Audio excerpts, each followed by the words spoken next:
In today's video, I'm going to talk about BookTok favorites and whether I think they are worth the hype or not. So hello my fellow fantasy book lovers and welcome back to my channel, or if you're new here, hi and welcome. My name is Kathy, I'm a goth girl from Belgium who loves to read fantasy books. In today's video, I'm going to be tier ranking or ranking according to a system some of the BookTok favorites that I have personally read. I know there are a lot more BookTok favorites out there, but I have read specifically these books. So I'm going to slightly scoot over to the side and the ranking system will be on this side. The top tier, the best tier, is the books that I love. The second book are books that I like. The middle tier are books that I think are okay. The fourth tier are books that I think are meh, so like not really worth it. And the last tier are books that I would never recommend to anyone, that I personally hated. So let's talk about the 10 BookTok favorites that I have on my list and let's rank them together. Now, these are in no particular order at all. I just went through a website that had a list of BookTok favorites and I just put the names into my file that way, and I didn't already put them somewhere on my list, etc. So the first book is ACOTAR, and I feel like the ACOTAR series is wildly overrated. Not to say that I hated this series, I just don't get why it is so loved by everyone. So for me, this was a book that I think is okay. It's not because I didn't like it that no one likes it, and it's not because I didn't love these books at moment of reading that I don't think that they're okay reads. I think they're okay and not really anything more than that. After that, we have The Priory of the Orange Tree. And The Priory of the Orange Tree was one of the first big fantasy books that I read whenever I picked up reading again. And this book can be a bit more complex to some people. I personally loved it, so it is very high on my list. It is actually in the first tier. It is in the love tier for me. I loved the way the world building worked for this book. I loved the way that different storylines combined with each other and actually came together to one big plot. I personally really loved it. This to me is epic fantasy of this time, with dragons, with women in powerful roles, which I a lot of the times miss in books. So I think if you haven't read it yet, that Priory of the Orange Tree is well worth your time. After that, we have Babel, and Babel by R.F. Kuang is a book that I have to say that I DNF'd because I found it so boring. Now, a lot of my friends have really enjoyed this book. A lot of people are telling me that I need to give it a second chance. I don't give second chances to books that I found this boring. I was not hooked on the main character of the book. I didn't like the story setting. I didn't like anything of it. I wished it was a lot different book than what the book actually ended up being. I hoped it was more of an epic retelling of how Babel the tower came to stand and not some boy learning to read, etc. I was just not interested from the start, and that is fine. Not every book has to be for me, and that is why I am putting this in the meh category, because I do get it why some people would like this, but for me it was just a total snooze fest and I put it aside after a few chapters because I really could not get into it. Up next we have The Atlas 6, and as much as I wanted to love this book, it just didn't work for me. We have these 6 different main characters that we follow. We jump in between characters every single chapter. And for me, especially at the beginning of the book, this was very, very confusing because you don't get enough time with each character to actually get to know them. And then near the end of the book, plot twists happen and a lot of things happen very suddenly and they all have magic capabilities. And at the end of the book, it's suddenly someone's powers are unlocked and it's this most epic thing ever. And I just couldn't be bothered. So for me, this is a book that I did finish, but I didn't really enjoy, especially because of the ending. I know there's a book 2 and a book 3. I don't think I will ever pick them up unless I have really no other choice, and I have other choices, so I will not be reading them.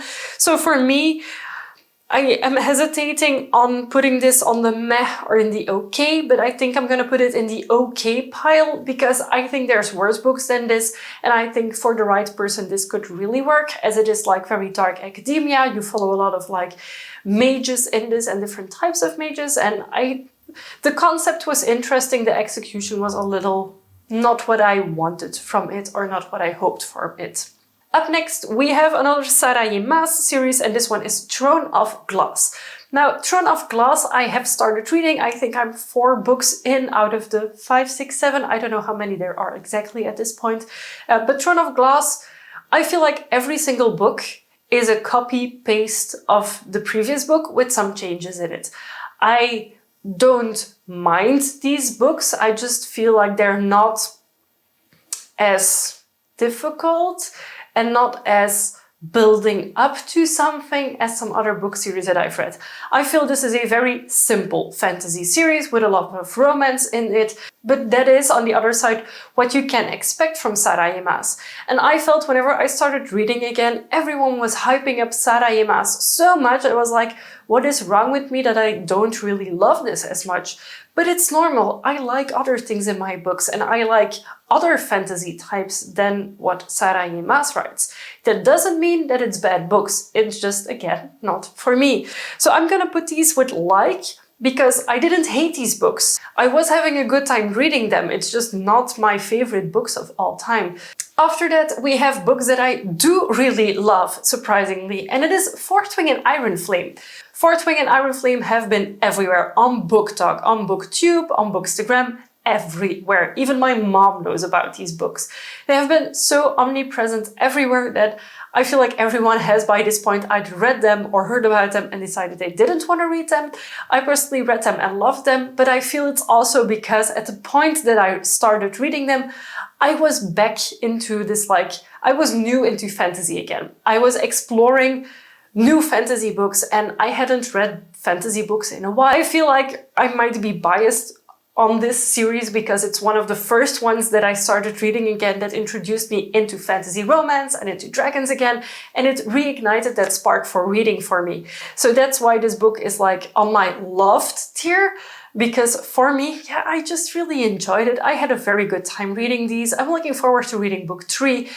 It's something that my partner also read and also enjoys, so it's something we can talk about together. So for me, this book has done a lot for my fantasy reading. Not gonna say that this is the next Tolkien. No, not by any means, but it's a fun read nonetheless. After that, we have From Blood and Ash. And I remember reading this book, and even at this point, I felt so bored by this book. I feel like the main character is this annoying, not really powerful girl who just obeys, and a lot of things happen in the book, and at this point I can't tell you a lot about it. There's an ambush happening, there is this implication of vampires, but it's not explicitly said that they are vampires. There's a lot of things happening in this book that I just felt meh about, and I have read this book and I had high hopes for it, and the fact that I cannot remember a lot about it says enough. So for me, this book was just on the boring side, and that's why I'm putting it in the meh category. Then we have A Touch of Darkness, or better said, the Hades x Persephone series. I read the first book from Persephone's perspective, really enjoyed it, and I was like, okay, I'm gonna read book 2 now, which is the book from the Hades perspective.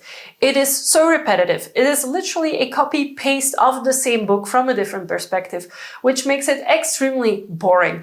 But because they aren't combined into one book, but written into 2 separate books that basically are the same thing from a different perspective, I feel it's just no. I don't get it. And in the last book, in the 7th book, suddenly they are combined. I feel that should have been done from book 1. And for that reason, this series would have originally been in the like pile, because I did enjoy the Hades Persephone thing happening, but now it's going in the okay pile. I liked the first book. I didn't love it. It wasn't the best thing ever. It wasn't like reinventing the wheel, especially not. It's fantasy romance, and I don't mind that. But because there are books that you have to read in a certain order, so first book of Persephone, first book of Hades, second book of Persephone, second book of Hades, and because they are so repetitive from the 2 perspectives, I feel it's going to the okay pile instead of the like pile. The second to last book is Assistant to the Villain. This is another fantasy romance book. This is romance but not smut, and it was very light-hearted. It had this comedy vibe about it that I really enjoyed. It is not the most difficult book ever. It's not the most high epic read ever. We follow a girl who is in a forest who accidentally gets trapped somewhere close to a villain. The villain takes her with him and he offers her a job because now she knows about him and about his castle, etc. So she starts working as the assistant to the villain, and it is so much fun. I really enjoyed this read, and I'm hesitating on putting it on like or love. I think I'm gonna put it on like because I don't think this is the best book ever, but I did have a lot of fun reading it, and I'm really looking forward to book 2 and apparently also book 3 in this series. The first one came out last year. The second book is gonna come out this year, I believe in August, and then the other book, the third book, doesn't really have a date at the moment that I'm recording this video that I am aware of. But there are gonna be 3 books in this series at least, and I just think it's really, really fun. There is a frog holding up notes because the frog is actually a human turned frog, and he can write on this little pamphlet and he holds it up. So I think it's hilarious and I really enjoyed it. Therefore, it is in the like pile. And then finally, the last book on this list, and also the only book that is going to the bottom of this pile, it is Haunting and Hunting Adeline. I absolutely don't get why these books were hyped so much. This is a dark, disturbing romance. In the first book, it is kind of like this stalker romance, but one of the first sexual interactions is a gun up her, you know what. And I think that is so wrong already, just in general. I don't like that type of content. The stalker part, stalker romance, okay, I kind of get that some people are into that, but it gets worse near the end of the book. There is child abuse in these books. There is human trafficking in these books. The second book takes it another level higher. So if you really want to read these books, I would not recommend it, but if you really want to read them, read into the trigger warnings first before buying them. And the thing that disturbs me most about these books is that they are still being promoted on BookTok Loves These, and I think that booksellers have no clue what they are actually selling. And whenever I address it hey, do you know what this book is about? They're like, oh, it's a dark romance. They have no clue. They haven't read it. They're just selling it to everyone, to teenagers. And okay, this is a discussion that we've already had. I made an entire video about these books. I'm just gonna put it on the hated pile or on the hated category here at the total bottom. I hope you understand why. So these were 10 BookTok favorites that I have read and given my opinion on. Some of them I loved, as you can see from the list here, and some of them I didn't love at all. Feel free to let me know in the comments down below. Do you agree on any of these ratings? Are there any books that you would have put different on this list? And of course, what other BookTok favorites should I read in the future? Give this video a thumbs up if you liked it. And of course, if you haven't already and you'd like to be, feel free to subscribe to my channel. I make new videos every week and I would love to have you here for every single one of them. Thank you so much for watching. I will see you very soon with my next video. Bye!